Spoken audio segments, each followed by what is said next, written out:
ఏంటండి మీరేంటి ఇక్కడ, అందులోనూ ఈ సమయంలో? ఏ నేను మీ ఇంటికి రాకూడదా? ఎవరైనా చూస్తే ఇబ్బంది. ఇబ్బంది వద్దనే ఇలా చాటుగా ఎక్కొచ్చాను. సరే సరే, ఏంటి విషయం త్వరగా చెప్పి బయలుదేరండి. ఏయ్, ఎంతో దూరం నుంచి సైకిల్ మీద మీ ఇంటికొచ్చి 4-5గురికి కబుర్లు చెప్పి నిచ్చెనేసుకుని పై వరకు వస్తే పో అంటావా? అంటే ఏమున్నా రేపు మాట్లాడుకుందాం కదా. ఎవరైనా చూస్తే అంతే. ఇంకా ఏదో మీ అమ్మా నాన్నల ఇల్లు అన్నట్టు మాట్లాడుతున్నావు. ఆ, ఆ, అంటే అది ఇదంతా ఎవరైనా చూసారంటే నన్ను పనిలో నుంచి తీసేస్తారు. అవును, పెద్ద పని. ఈ ఇంట్లో పని చేయటం కంటే చేయకపోవటమే మంచిది. అసలు మీరెందుకు వచ్చారు, ముందు అది చెప్పండి. ఇదిగో. ఏంటిది, లవ్ లెటరా? అరే పర్వాలేదే, తెలివైన దానివే, తీసుకొని చదువు. తీసుకో. నేనిచ్చినప్పుడు వద్దు అని చెప్పారు, ఇప్పుడు మీరు మాత్రం ఇస్తున్నారు. అది అప్పుడు తీసుకోవాలనిపించలేదు. ఇప్పుడు మాత్రం నువ్వు ఈ లెటర్ తీసుకోలేదో ఇక్కడి నుంచి నేను కిందకి దూకేస్తాను. ఏంటి బెదిరిస్తున్నారా?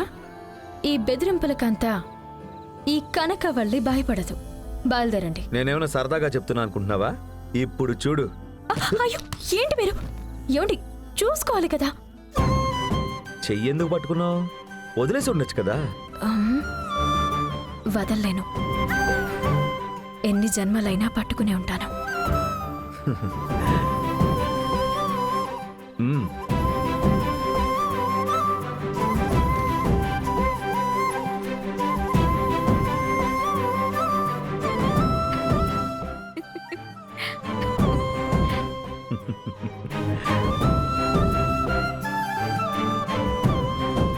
రేపు రాత్రికి స్పెషల్ డ్రామా ఉంది, వచ్చేసే. అలాగా? ఎందుకు? ఇప్పటికీ బల్లి అని ఎక్కిరించినట్టు ఈసారి రాక్షస్ అనేదైనా డ్రామా చేయబోతున్నారా? ఈసారి రాక్షస్ గురించి కాదు, రాక్షసుడు గురించి. ఎవరా రాక్షసుడు? వచ్చి చూడు, నీకే తెలుస్తుంది. వస్తాను.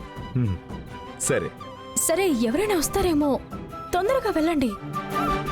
అరే, ప్రేమించిన వాడు ఇంకొద్దిసేపు ఉండకపోతాడా అని ఎదురు చూసిన వాళ్ళని చూశాను. కానీ నువ్వు ఇంకా వీడిక్కడే ఉన్నాడేంటి అని తరిమేస్తున్నావే.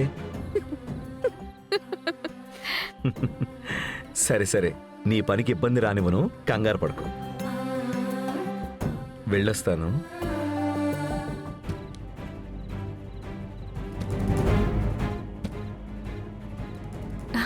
అయ్యో, తొందరగా వెళ్ళండి.